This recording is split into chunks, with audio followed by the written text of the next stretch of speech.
অনেক ভালো। বাংলাদেশে এই প্রথম শাকিব খানের জীবনের সবচেয়ে সেরা মুভি ছিল, আর শেষের জন্য মোটেও প্রস্তুত ছিলাম না। আশা করি সবাই মুভিটি দেখবেন যদি নতুন অভিজ্ঞতা অর্জনের ইচ্ছা হয়।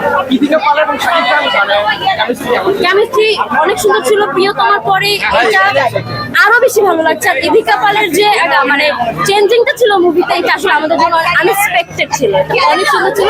সবাইকে অনুরোধ করবো মুভিটা দেখার। আউট অফ কতর মধ্যে কত? আউট অফ 10-এ অনেক অনেক অনেক বেশি ভালো ছিল। অনেক ভালো ছিল, মানে অনেক ভায়োলেন্স ছিল, অনেক সহিংসতা ছিল, আবার বিজিএম গুলো মিউজিক গুলো অনেক ভালো ছিল। মানে না না আগে দেখা যায়নি, মানে তুফানে যা ছিল এখানে ডবল 2x এরকম। ঠিক আছে সমস্যা নাই, খুবই সুন্দর, এক্সাইটেড আমরা। কেমন লেগেছে বরবাদ? অনেক সুন্দর। শাকিব খানের অভিনয়ের তো কোনো তুলনাই হয় না, অনেক সুন্দর অভিনয়। কেমন ছিল বরবাদ ভাইয়া? সুপার ডুপার, মানে বাংলা সিনেমার মধ্যে এতদিন যা দেখছি এটা অন্যতম, মানে সাকিব ফ্রেন্ড হয়ে গেছি। বাংলাদেশে কেমন ছিল ভাইয়া?